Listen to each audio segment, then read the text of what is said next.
Hello everyone, welcome to another episode of, a Rik Look, or Quick Look. That's my obviously take on a quick look. And today, just looking at a game I've been playing recently. It was recently released, called Immortal Redneck. Yes, it is a stupid name, isn't it? It's a bit silly. So, yeah, name aside, I mean it's accurate, because you do play as a redneck who is immortal, but name aside and ridiculousness aside, this is an enjoyable game that I've been playing recently. It is a first-person roguelike. If you're not familiar with that genre, essentially, Rogue is an old game, a hard as nails game way back when, where you had one life and everything was difficult and randomized, etc., etc. And over time, that game Rogue has been spun on and changed, and other games have come out which have used elements of what Rogue had, that game, and we now have a genre called a roguelike, or a roguelite, depending on who you ask or who you talk to or whatever. So essentially what Immortal Redneck does is it steals some tropes from the game even, Rogue, and you'll see this across the entire genre, and essentially puts its own spin on it. So, it's probably best to just dive in. I'll show you the ropes. So, who are we? We are the Immortal Redneck. So, for tenuous story reasons, this fellow was on holiday in Egypt, a redneck, and he got cursed, and now he's immortal, and forever stuck in this. Whenever he dies, he comes back out of this sarcophagus, and here we are. So, what's the crack with the game? So you've got a pyramid here, a pyramid over here, and a pyramid over here.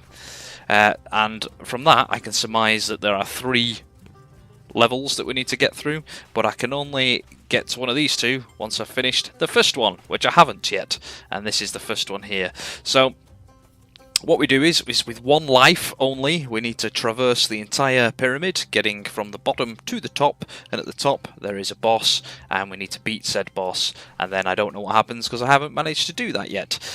So what we're going to do for this video is we're just going to do one entire run, however well I do. If I die instantly, or if maybe I'll restart, but the idea is we'll just play and see how far we get, and if I beat the boss, brilliant, it's recorded for all time, and if I don't beat the boss, then you still have a grasp of what the game is.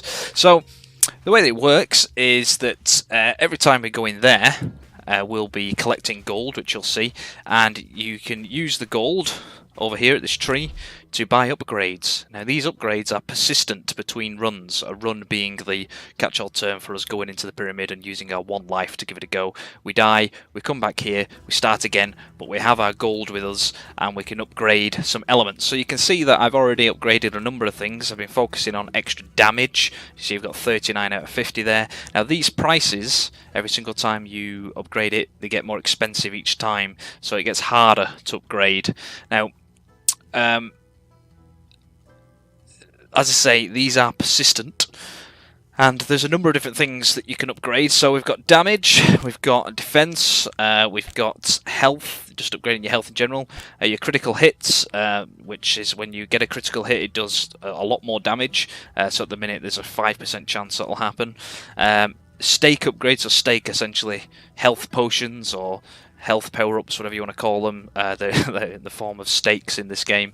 I guess that's because you're a redneck. And so upgrading them will mean they provide you with more health when you collect them, more ammunition when you pick up ammo pickups. You get the gist of things. Now there's also extra classes. So you can be the redneck, which has his own passive abilities and his own skills and special ability. But you also have Apis, and you can see that his active skill, which is something you can activate, which recharges, is that he can be invincible, and he can also carry one more weapon, and he starts with these weapons here. We've also got the Sekhmet. I assume I'm pronouncing that correctly, I don't know. This one's more of a health-based class, and again you can transform all visible objects into stakes, which are health potions, and you also get more health for every room you go into, and you can see the weapons that she starts with. We've also got Seth, and that's who we're playing as right now, an electric based character. It throws an electric ball which inflicts damage and increases size. Passive skill that people take damage when they hit you, and these are the weapons it starts with. The taser sword, which you can see here just in the background, and some other weapons. And yeah, you get to pick who you be before you start. So you wouldn't have seen that screen on this video because I'd already done it before we come in, so I kind of saved my game before we'd gone into the pyramid, if that makes sense. Now, they also have some special abilities. Those are special abilities that I just mentioned. You can upgrade them as well. And that's the tree as far as I know it. I don't know if it gets bigger. I don't know if this area is used or not when we move into other pyramids, because I get the impression that more weapons and more enemies and things are unlocked once we beat this first pyramid. But this is things now, and I don't know if what I've told you is true. That's just my assumption, because we've got all this real estate here which isn't being used. It feels like there's going to be more tree. Anyway, we've also upgraded to have an extra jump, so we've got a double jump, which is absolutely fantastic because there's a lot of platforming in this game. A surprising amount of platforming, actually. So the last run I went through the pyramid, and when I died I'd managed to collect 3,258 gold, so I hadn't spent it. So these orange arrows tell me which ones I can afford. I'm going to upgrade damage because I have been focusing on that, and as you can see it's pretty much wiped out everything I had because it's very expensive at this stage. We're getting to the late stages now, but I think that's fine. So on top of that, we also have a store here. You have to unlock this through the skill tree, so you don't get it straight away, and you can buy extra things. So scroll, you'll see these in game when we get into it. Scrolls are little perks. You pick them up, and they either give you a good perk or a bad perk. Most of them are good, but sometimes you'll get a bad thing, which, for example, one of the worst ones that I've encountered is that there are these breakable vases in the game, loads and loads of them, and they explode when you touch them, which is a nightmare. So that's a bad one as an example. And you can see here that you can pay a little bit of gold if you want, and you get a scroll as soon as you're starting. It could be good or bad. You can pay a bit extra to guarantee it's a good one, or you can also just pay 10 to make sure the pyramid is the same as the last time you visited it, except all the gold will be gone. I'm not sure why that is, what that's for. I haven't tried that yet. But that does lead me on to something else which I'll come to in a minute about the randomization. We also have medallions, which you can buy now. I've currently purchased this one, and I've got that. As you can see, I can unequip it, but I've got it equipped. It increases my attack and defense, and that's it. So I haven't got any gold left to do anything. So this character, who we are, they have 3 weapons: an energy sword, this like energy pistol, which is awesome, and an electric flamethrower. Yes, such a thing exists in this game. So it is a little bit obviously crazy with its weapons, which is fine by me. So let's go in. So we pay these guys a tribute, essentially whatever gold you've got left. So that's to design the fact that you start at 0 gold every time, and off we go. So we've got 1 life, and we're just trying to get through the pyramid to the top. So first floor, everything's even. There are no bonuses, nothing, and you'll see that as we progress through. So you see these pots here, you can break them. That's what I was talking about. There is a scroll, which is a bad scroll, which these explode when you touch them, and there's loads of them around, as you can see. And they don't contain anything, they don't get loot or anything like that. Now if you look at the map, which is here, we've only got this one room here, and you see these, we have 3 doors coming off, and there's a door there. And the other 2, if you look in the top left hand corner of the screen, the other 2 doors which aren't coloured in, that's to indicate that they're on a higher floor, and as you can see they are there. Now this pyramid is randomised. That is a trope of rogue, hence why it's partly a part of the roguelike genre of game. So every single time we go through these doors it's random. Now the rooms themselves are pre-made, so it's just the order that you see them in. And here we are, so here we go. Now you can see that this weapon, it, ouch, it's kind of, when you hit a bad guy, it bounces off and kind of cascades into another bad guy, which is very useful. Just quickly reload. Now ammunition is finite, as you can see in the bottom right hand corner. We do have to pick it up in game. Those are the blue boxes. We're going to carry on this way. So that was that room clear. That was pretty straightforward. Let's see what the next room has to offer. Okay, now these guys, they when you shoot them first time, you don't hurt them. They kind of teleport away, but you can follow that smoke. So if you follow the smoke, oh, it didn't go very far, that one. Easy peasy lemon squeezy. Now, you've got to remember that when I very first came into this, I wasn't as powerful as I am now, I should say.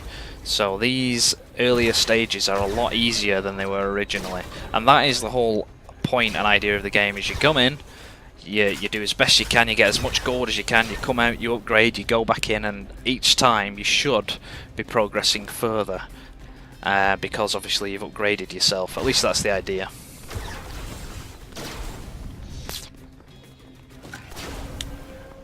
And that is the gameplay loop, essentially. That's what keeps you coming back for more, so to speak.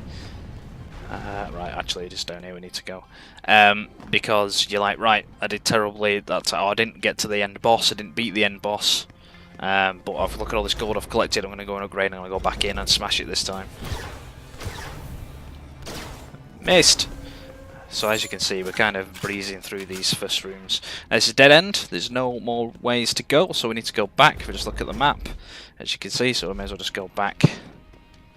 And we're trying to find some stairs. So there are stairs which will take you up, further up the pyramid. Now, you don't have to go up the stairs when we find them. You can go and explore the rest of the pyramid, which is usually a good idea, because if you manage to find some more enemies, etc., you can get yourself more gold. After all, that is one of the main objectives here, is to ensure that we get as much gold as we can. Now, this room, all the rooms aren't necessarily full of enemies. This room is a chest room. You can see that by the icon in the top left-hand corner on the map, and it just means it's got a chest in it. And there it is. And we'll see what we get. So we just got some gold, and some ammunition, and a new weapon. So I can only carry 3 weapons, so if I pick this up, I'm going to replace it. So what I'll do is I very rarely use this electric flamethrower that you start with this class. So I'm going to swap it for the kunai, which are these knives. Now they're very slow. They haven't got a very fast rate of fire, but they do quite a bit of damage. Now the thing is with, I guess this is another trope of roguelikes, is that you don't always necessarily know how powerful things are. It's all done through experimentation. There aren't any... I've gone the wrong way here, aren't I, because I was talking. There aren't any stats or anything that tells me that the kunai does X amount of damage and the pistol does X amount of damage. It doesn't work that way. It's more based on the stats of the character you are, which helps, and also just a bit of knowledge. So if you find a new weapon, it's worth giving it a go and just seeing what kind of damage it does. As you can see, this is quite good. So it takes 3 shots. Oh, there's a scroll here, let's see what this does. Panic. The less health you have, the faster you move. So that's a good one.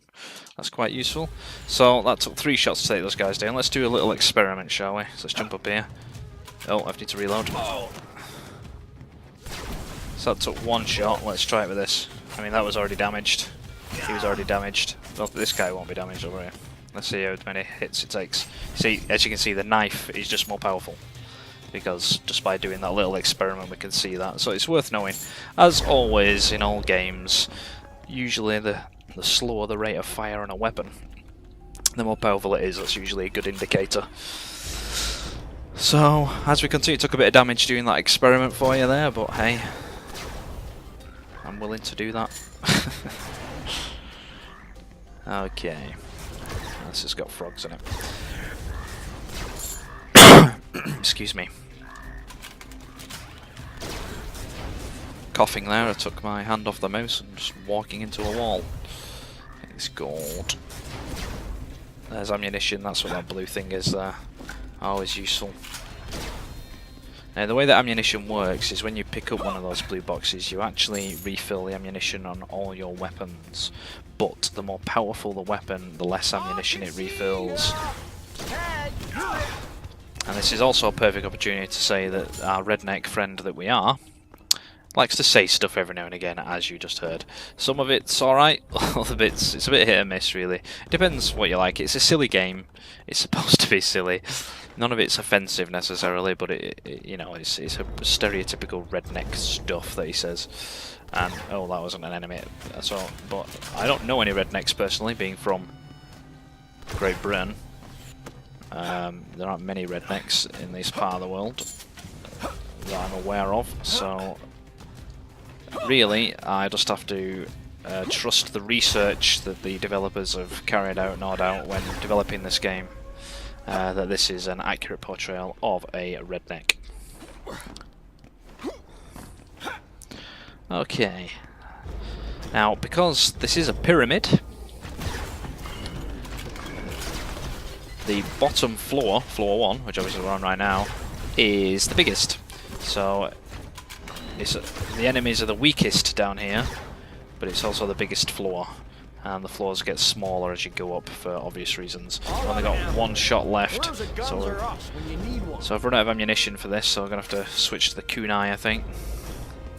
And hopefully pick up some ammunition in one of these other rooms. Oh, he just appeared. There's some ammunition, that's good, but we'll carry on using the kunai for now. These are these crazy goats. These guys that hang on poles. As you can see, as you can see, there is a little bit of platforming, look, and as you can see, the double jumping comes in handy.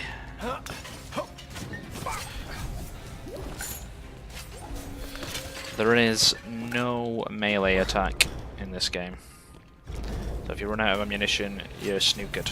There are some weapons that don't need ammunition. Oh, that was an easy room. So it can be a tactic to keep hold of one of those if you find one, but they tend to be a little bit weak. That's a weapon there, that's called the Phoenix if I remember correctly. It kind of shoots like a homing flame thing. Right, let's switch back to this. Oh, I can't believe it hit me, that was bad for me. I think he was a bit broken, he would have stood there.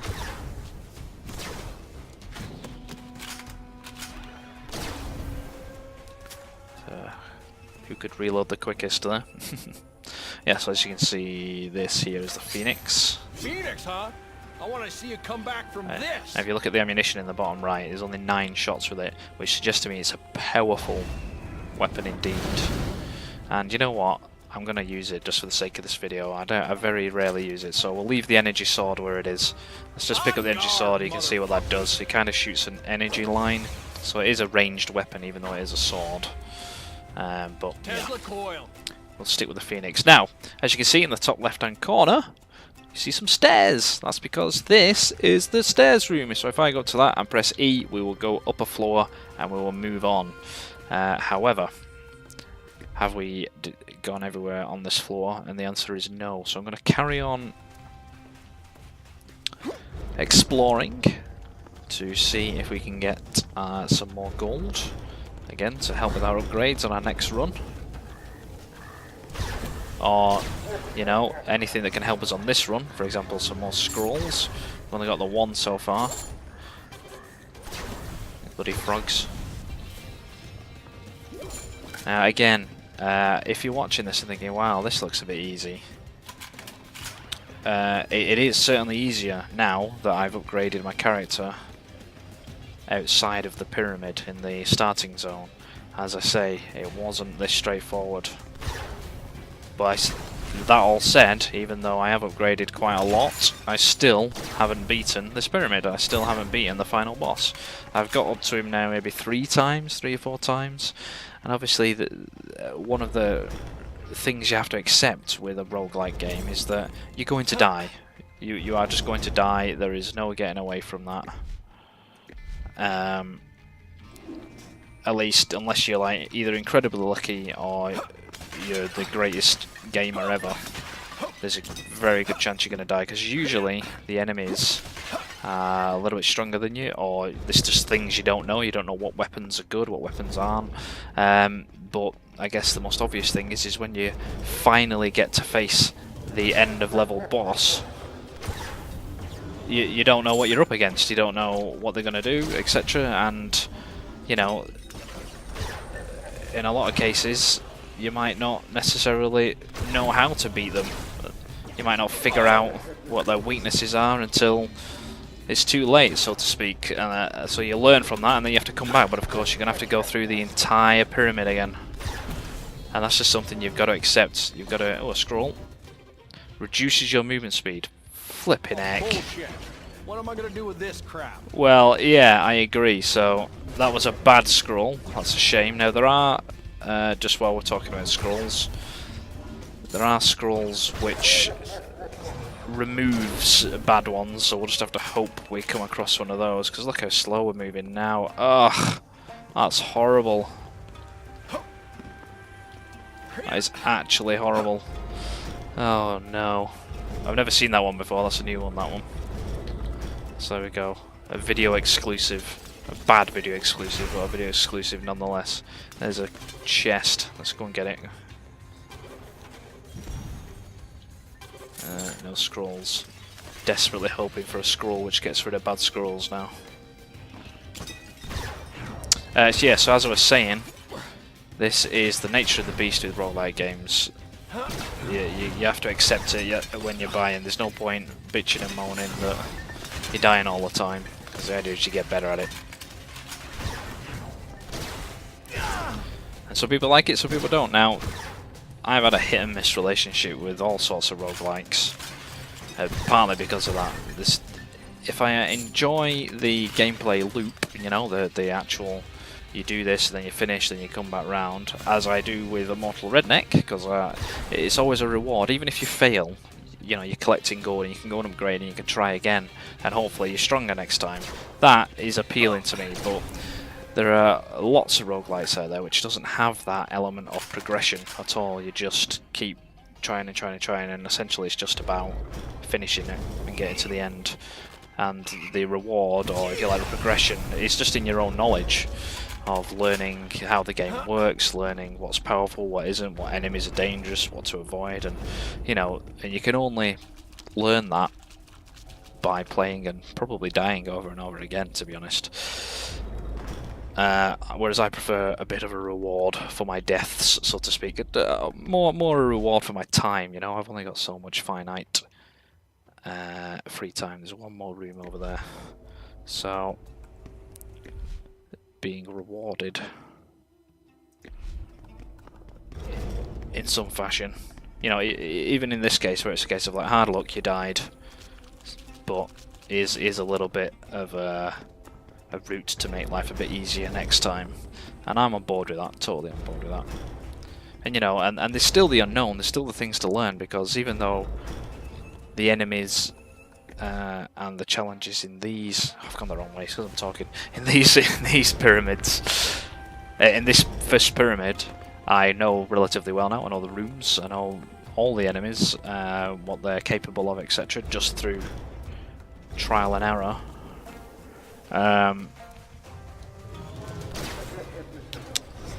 There's still 2 more pyramids to explore after this, and who knows what's going to be in there. And as I say, the weapons you can pick up and find around the level, I believe there are more of those different ones in the other pyramids as well. So you know, so far we've found the kunai and the phoenix, but we're still sticking to the trusty Tesla coil pistol. Right, I think that's everything on this floor. I think we've explored everywhere, so let's go up. Okay. Now, if you've watched one of my other videos, you might see that, that this game is very similar. In, you know, it's not similar because it is its own game, this, but it certainly feels like it's inspired by Ziggurat, which was a game in a similar vein, except it did its progression slightly differently. You didn't upgrade your character using gold. In that one, you unlocked cards, and every time you leveled up, because you leveled up in that game rather than again doing it outside, you would be dealt 2 cards, and you could pick one of them. One of those cards would be a perk of some description. That's how it worked. And the more cards you had available to you in the deck, so to speak, obviously, the more choice you had, and some of those cards were quite powerful, etc. That's how Ziggurat worked. And you also unlocked more weapons you could find in the dungeon, etc. So if you like the look of this and you fancy this kind of thing, then try Ziggurat as well. So we are second floor. As you can see, enemies are now more powerful. but we also get a little bit more gold on this, and our ammunition is a little bit more available as well. So things ramp up. Now this floor will be smaller. It's a pyramid after all, so there'll be less rooms to explore. So, but the enemies are a little bit stronger. Oh dear. There we go. Okay, that's that room cleared. Let's go up here. Oh, I can't believe how slow we are. Kind of got used to it now a little bit, but... Phew. Oh, right, this room is just going to be full of frogs. So this is what I was telling you about, is that the levels are randomised. They are. I didn't know that this room was going to be through this door, but the rooms aren't randomised. So the layout of the rooms are pre-made. The enemies that appear in those rooms are predetermined. It's just the game has all these rooms available to it, and it just puts them in a random order. So if I'm right, when we go in here, we're going to get, it's a small room, we're going to get assaulted by a lot of frogs. Yeah, here we go. Now, you see all these pots that we're crashing into? Can you imagine if we had the one that made them explode when you went? It's an absolute nightmare. I found it very difficult when I picked up that bad scroll. Now then, this run isn't going too great because we're at 88 health. I'm trying to find this other door that the map tells me is over here, but it must be down somewhere.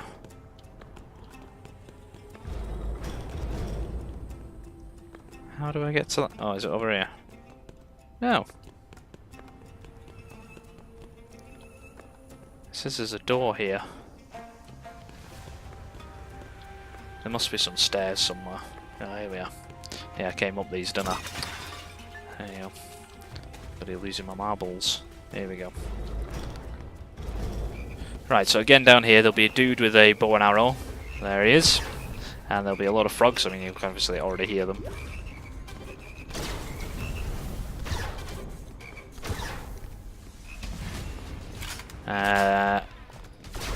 There will be some spike traps on the ground, and these guys on poles.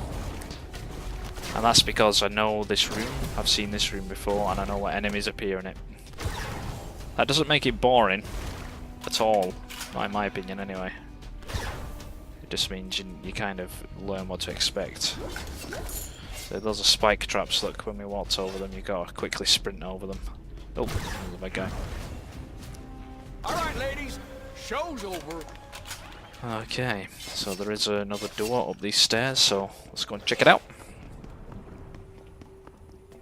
I haven't used my special ability yet, have I? Maybe I should do that just to show you. Right, there'll be, yeah, I was just going to say a guy on a pole. There's another one here. And there might be, no. Couldn't remember properly. So again, I hope I've made my point now about how the randomization works. Oh, it's the tactical pistol, so if you look at this, if I swap it out for the kunai. You dead, buddy. So this pistol's relatively powerful. The crosshair's gone. As you can see, I have no crosshair now, but you just use the red dot laser sight instead, and it kind of locks on. So it's semi-accurate. And if that's what I'll do is I will swap that. I'll swap the kunai for the pistol just so you can see again a different weapon. And when we get up here, there'll be a dude with a staff. Oh, not up here. Oh, there he is, but we need to go the other way around, so... Yeah, that was the other thing. I haven't told you about that yet, have I? So did you see how the red? You can see the enemies there. You can like see them through the walls. That only happens when there's a few of them left. That's just to help you know where the bad guys are, so you're not forever wandering around levels lost for all eternity, like I'm proving to be right now. Here we go. There we go.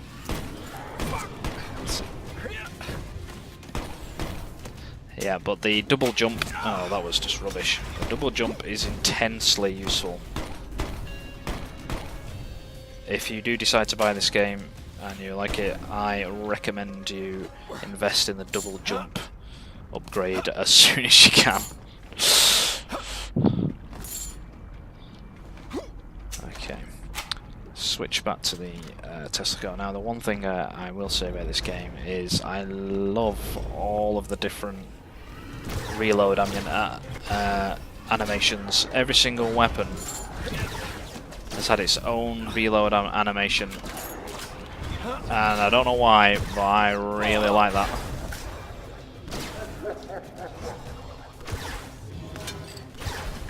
It's just an extra little bit of quality. What's this? Your weapons inflict more damage, but have less maximum ammo. I suppose that's good, I guess. Okay. And now these things stack up. You can see on the right hand side that I've got some symbols underneath my weapons. Those are the effects of some of the scrolls I have. So they kind of stack up, and when you collect loads of them, you'll end up having a big... In fact, I'm going to swap the tactical pistol out and pick these knives back up. Because they're quite powerful. At least you can see a different weapon that's there while I was using it. Okay, where am I going here? Am I getting mixed up again? It was through here, wasn't it? Ugh, absolute muppet. Yeah, so... graphically, the game's quite nice. I mean, obviously you can see that for yourself, whether you like it or not. It's colourful. Yeah, everything's clear. You can see where the bad guys are. You can see what's going on. Like I say, I love all the different weapon animations. I think they've done a really good job with that. And it runs quite well, considering this is a Unity game. I'm pretty sure it's a Unity game anyway. If you're not aware, Unity is an engine. If you're familiar with, you know, the Unreal Engine or the Quake engine from back in the day, the Quake 3 engine, which had a lot of games run on it, maybe the Source engine, which Half-Life 2 runs on, or Frostbite, which Battlefield and Star Wars Battlefront runs on, and in fact the new Mass Effect Andromeda uses that engine as well.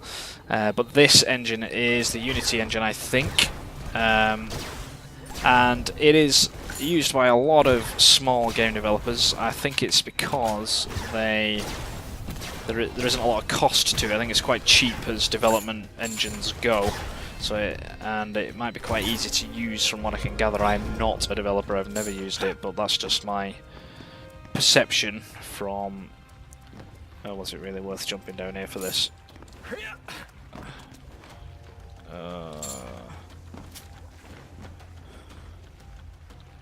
Oh no.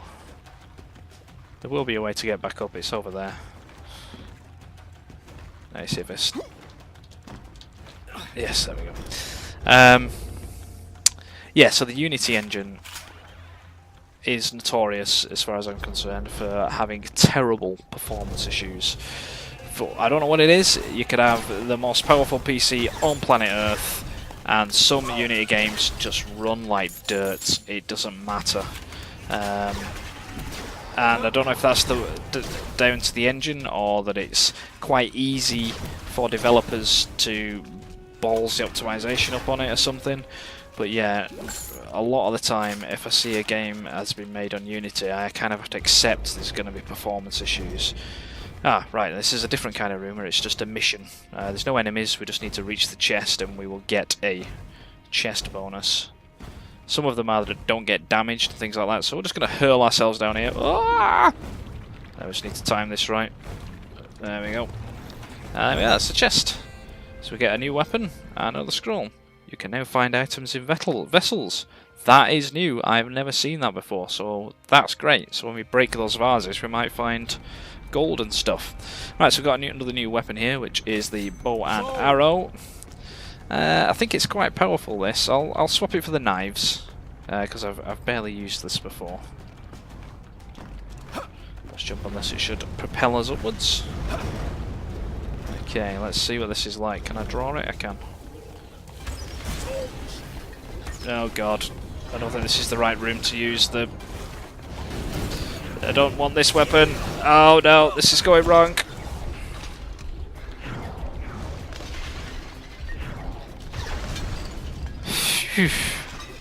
Oh. Right, we need some health to concentrate. So this is another staple of roguelike games, is that things can go badly quickly. You think you're in control, and come on, there's health there. Just get close enough for it to suck in. Whew.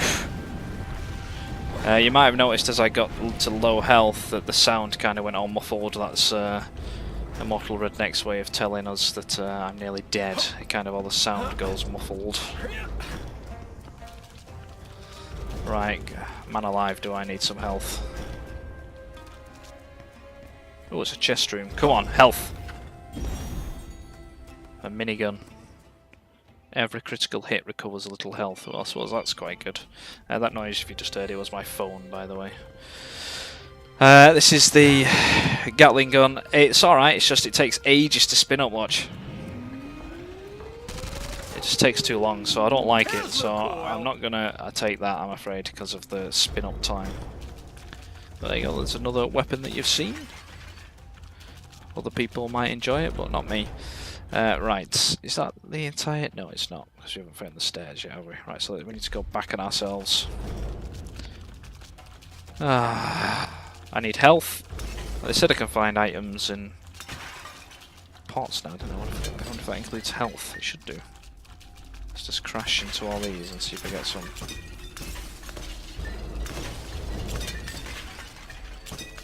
Oh, we got some gold.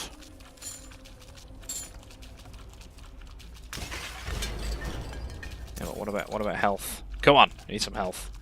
It was worth a shot. Right, we've got another door over here.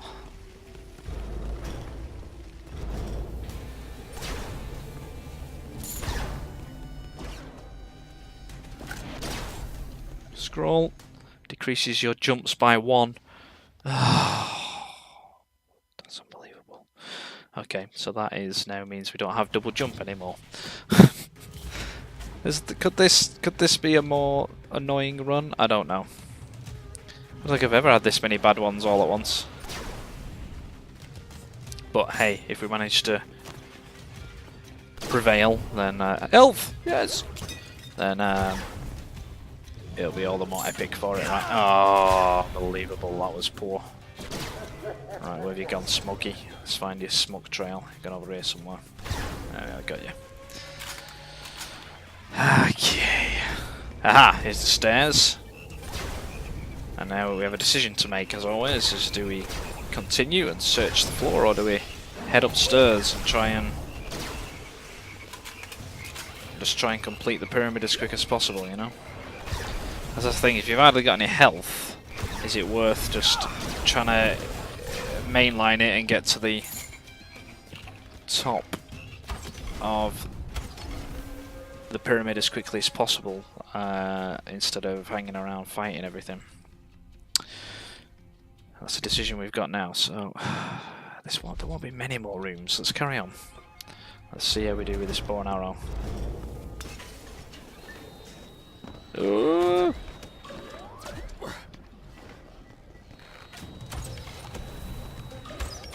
It's quite powerful, this, isn't it? It's the same old thing, isn't it, with... I don't know what it is about games, but they love...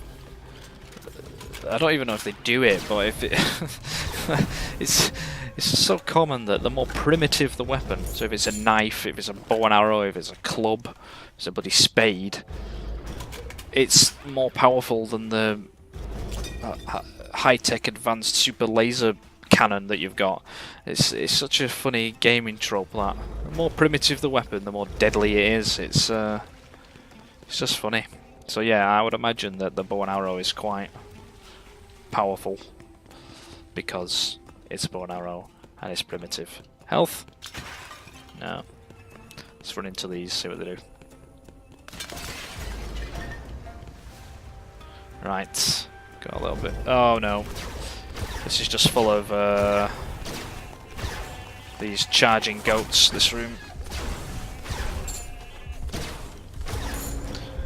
That's the kind of room where a rocket launcher or that Gatling gun that we saw might have been useful. I barely use this Phoenix, I don't really know if it's any good. It seems to do a lot of damage, I think, but man, it's got a slow rate of fire. Right, let's go up these stairs.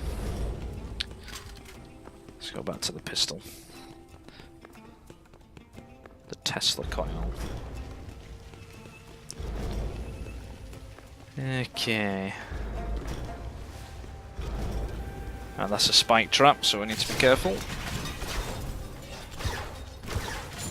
Just keep moving around. It would be a lot easier if we didn't have that slug scroll, which has slowed us down.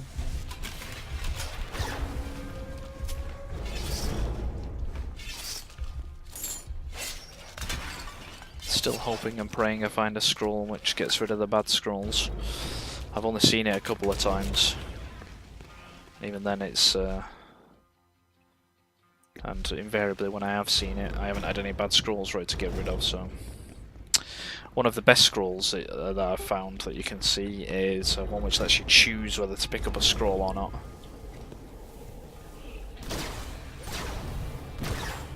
I mean, how useful is that? If you find a bad one, you can just say nope. But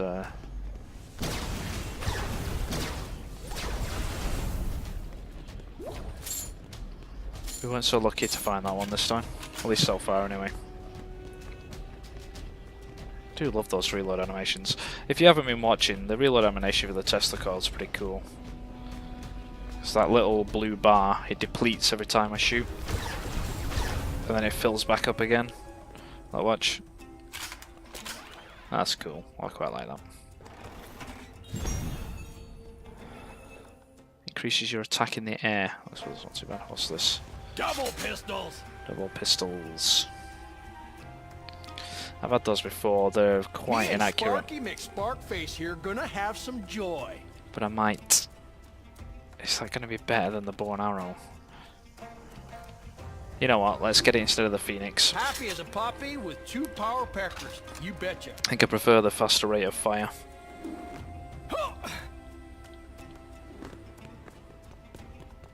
Okay. Where to now? Is that everywhere? Yes, I think so. Right, let's go up to the next floor. So slow. Health! Yes!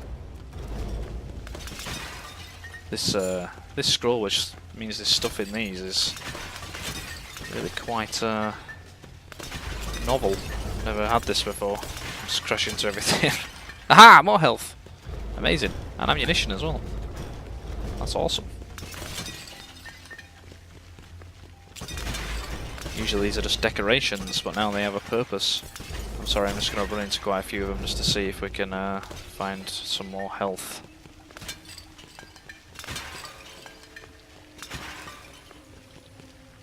Oh, they were already broken. Right, I think it's this way, isn't it? And then down here. Okay, here we are. Right, let's do this. Let's go to floor 3.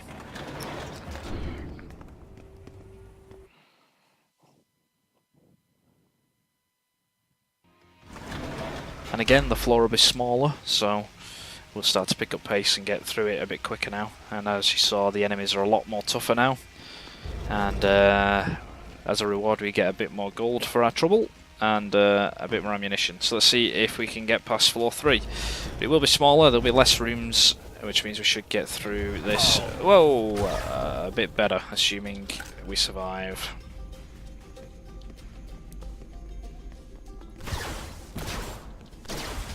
So I think they took 2 hits before, but now they're a bit stronger, taking 3. Oh, that was rubbish from me, that I left it too late. You've probably already figured out if you haven't noticed it, but that bar at the top is just a representation of how many enemies are left on the level. So once it's empty, the doors will unlock and we can move on. So it's on the other side of this somewhere. There we go. Oh, this is a boss. This is like a halfway up the level boss. Halfway up the pyramid boss. I've only got 66 health. He's pretty weak. Well, he wasn't weak, but now I've upgraded my attack. He's not as much. He's not a difficulty. I just need to. The main thing is he does hit quite hard. I take him down in a few hits. You the big boss? I'm showing you who's Right, boss so now. what he does is he's invulnerable, he's blue, and you've got to blow up these sarcophaguses to make him vulnerable. You see that, look at that, I took off half my health in one hit. I forgot that I'm slow.